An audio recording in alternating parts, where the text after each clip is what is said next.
I would say happiness is really just an appreciation of being alive. Your happiness isn't dependent on someone else. Everyone's in charge of their own happiness. So with this practice, you train yourself to be more consciously aware. That means you know what you're doing while you're doing it.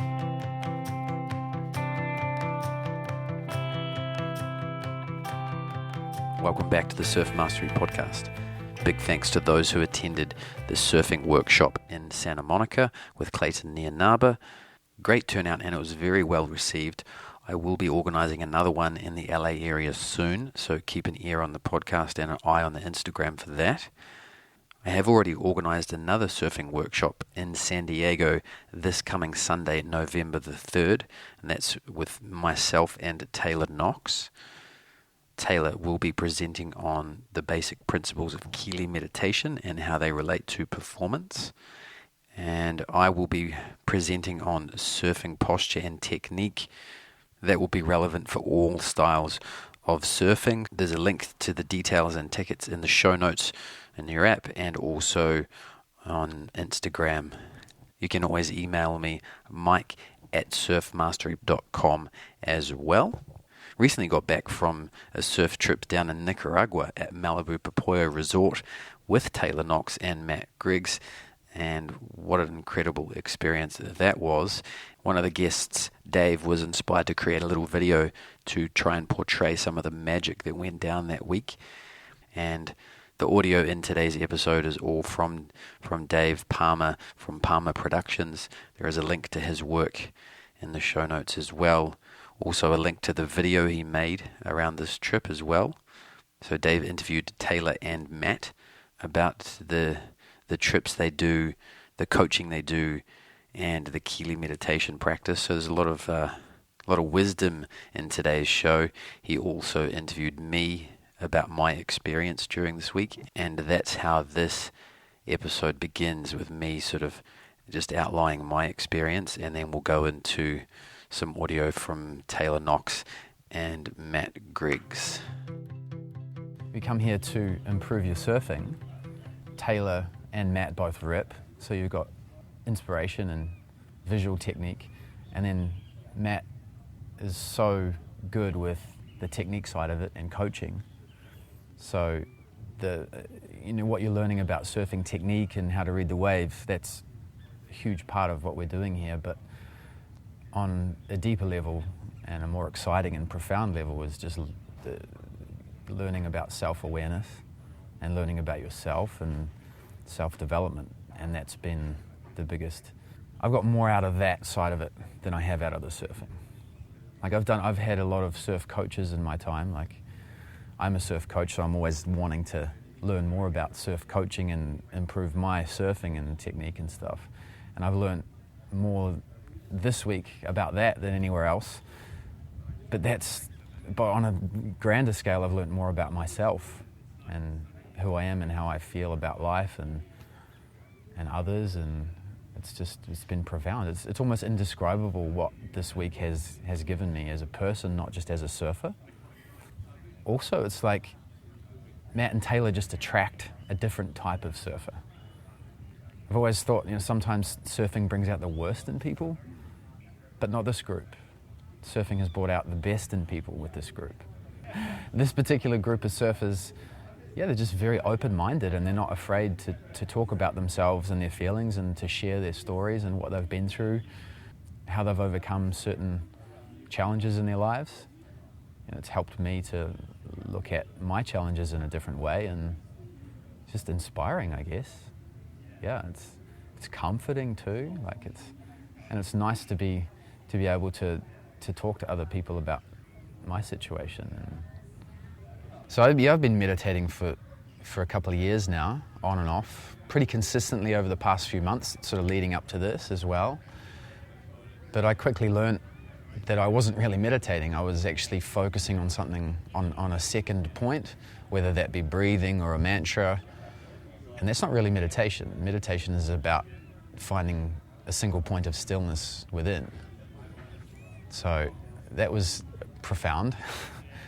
And just the way that Matt and Taylor explain what meditation is something I've I've never had it framed that way before. And it's I don't know, it's just been life-changing. Like, yeah, it really has. It never really clicked until, after a couple of days of everyone just sort of questioning Matt and Taylor and Taylor and Matt explaining it.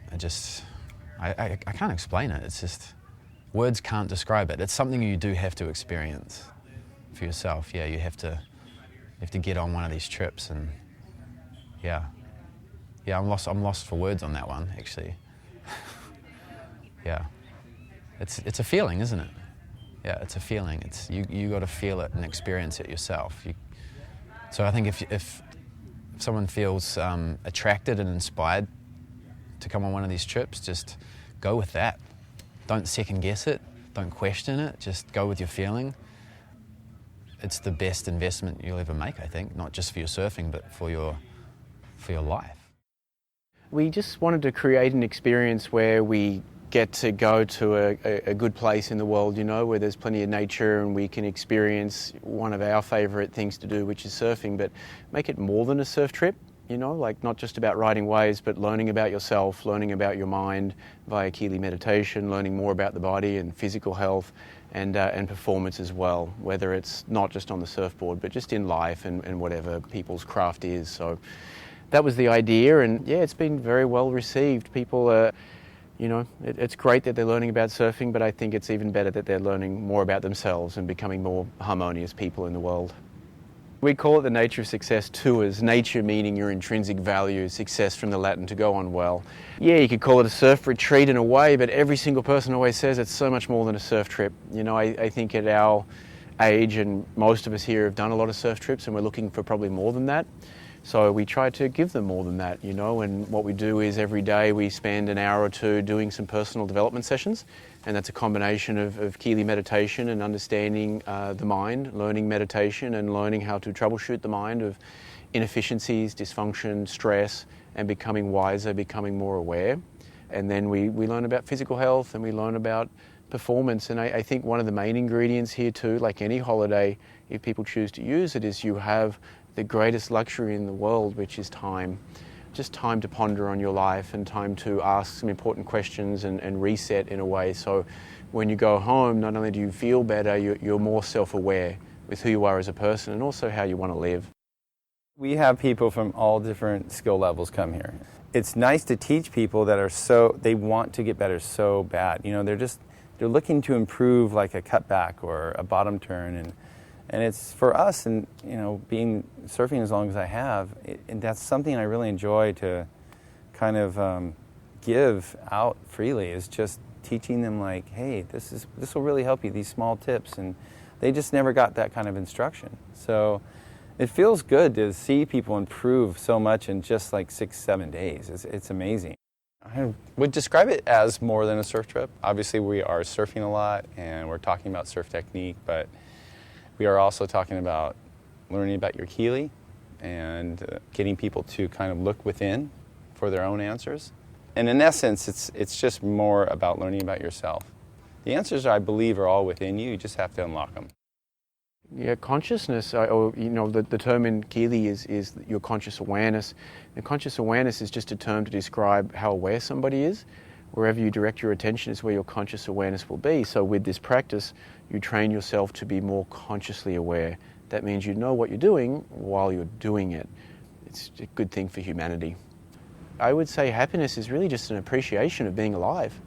We have a life, and are we really living it, and are we appreciating it, smiling more and enjoying our life and learning, but enjoying it at the same time. There's many emotions that become dysfunctional ways of being, anger, stress, impatience, ego, depression, etc. But it's all rooted in fear. So if you're ever triggered in life, and we all get triggered from time to time, a really good question you could ask yourself is, what is it I fear here? For example, if it's depression, it's a fear of not being enough or not being good enough, or if it's anxiety, it's a fear of not having control. So it's an easy way, or a much easier way, to get to the root problem, and this becomes part of the pathway for all of humanity, is to evolve out of being a fearful creature into a more loving one, more harmonious one. To not live by your fears. Imagine how much fears held you back in life. This is not about that. This is about living from your awareness of what it is that you really want to do in life, the personal experience you want to have, and not letting fear get in the way. Yeah, the control thing, because people fear they don't have it, but you don't. The only thing you have is self-control. You know, you can't control what comes at you, only how you deal with it. So too often, just a common mistake is placing your attention on things you can't control, and of course that leads to frustration or leads to anxiety, etc. If you're a controlling person, I would ask, how is that going for you? Usually it leads to a lot of angst, a lot of anxiety, and a lot of frustration. So ultimately it's something you have to give up. The only thing you can control is what's in your hands right now, and that's it. So yeah, my mentor says he tries not to let his attention go further away than what he can actually touch. That is the only thing you can have an effect on. If you let your thoughts go towards things you can't have an effect on, you become ineffective. So with this practice, you become so much more effective. So much more effective. You become so consciously aware that by knowing what you're doing while you're doing it, you don't waste time, you don't waste energy. You can get to the point very quickly. You don't waste time on thoughts you don't need to have. Very efficient way to not only understand your mind, but to troubleshoot it of any disharmony and just make your life better and evolve. The answers, I believe, are all within you. You just have to unlock them. We're not here to tough it up or suck it up. I think being tough and being strong are two different things. Being strong is being sensitive and being aware of your surroundings and aware of others. And having foresight is a lot better than having hindsight. I mean, hindsight's good, but it probably means you've already suffered and you're looking back on an experience that didn't work out. Foresight is not even getting into that situation in the first place. And so I think for a lot of these guys, they're looking like, wow, there's some stuff here to be learned about avoiding sticky situations or adversarial situations. And just more about learning about yourself and knowing that your happiness isn't dependent on someone else. Everyone's in charge of their own happiness, period. Full stop. The Kelee has been around forever, but in terms of our understanding, a few thousand years, and its original meaning is in Sanskrit, and it means vessel or receptacle. Everyone has one, and throughout life we can tend to accumulate, stresses and emotional buttons and issues and trauma and even brain chatter in the shallow end of the pool. So Kelee meditation is just a way to empty the vessel of unwanted material, and via one-pointed stillness we learn detachment. So the mind becomes stronger, the mind becomes more aware and less stressed and less affected by whatever's happened in one's life. It's very practical because it's only a 5-minute practice, but you are taught stillness because that's what meditation is about. It's an inactive being process where the mind is still. And then you're taught to contemplate. So a lot of the benefits initially include less brain chatter. They include more self-awareness, a relaxing of the nervous system, so you're calmer. And generally when we're calmer, we do better. The byproduct really is more awareness and less stress. Things that used to affect you won't affect you anymore, and you'll become more wise and more harmonious. I was always curious about how, I could get out of the water frustrated about a surf, and the guy next to me got out of the water on cloud 9. I figured, well, then there's something going on with me, because that's probably how I should feel too. So, I just started looking deeper into myself, and I just thought, well, there's nothing more important in the world than understanding your own thoughts. Oh, this meditation practice is me. It's really practical. I don't have to sit in lotus position for 4 hours a day. I don't have to shave my head or wear a red robe or become a vegan. Nothing wrong with any of those things, but it just didn't resonate with me. Those things don't resonate with me, and it's not my culture. I grew up in Southern California. I mean, whether I like it or not, that's where I grew up. And I needed something that didn't take an excessive amount of time and that I could still get things done, do things during the day. And so when he taught me the practice, and it was doing it 10 minutes twice a day, I was like, oh, I can do this. And I started doing it. It was a struggle in the beginning for me to get out of my head and into my mind, which is, i.e. heart, I guess you would say, down in this. Because you don't make regrets when you make decisions from your heart. I've made plenty of regrets when I made decisions from my head. We get closed because maybe we sense that it's a lack of strength if we are vulnerable or if we talk about emotion, but it's amazing to, you know, have that full range in this experience where we go surfing and we learn about re-entries and cutbacks, and then we come in here and we meditate and we talk about life and we talk about, dare I say it, emotion and our fears and our awarenesses and our realizations, and it's awesome to watch all these bright, developed minds then kind of hang out with each other. There's all these sideline conversations because there's some elite people in this group, very bright minds, and when they get together, no matter what problem someone's going through, there's probably someone in the group that's been through it. So it's been awesome for Taylor and I to watch the growth of people in 1 week. It's amazing how much they grow and their support of each other, and it's just a great experience, you know. I'm so happy to be a part of it.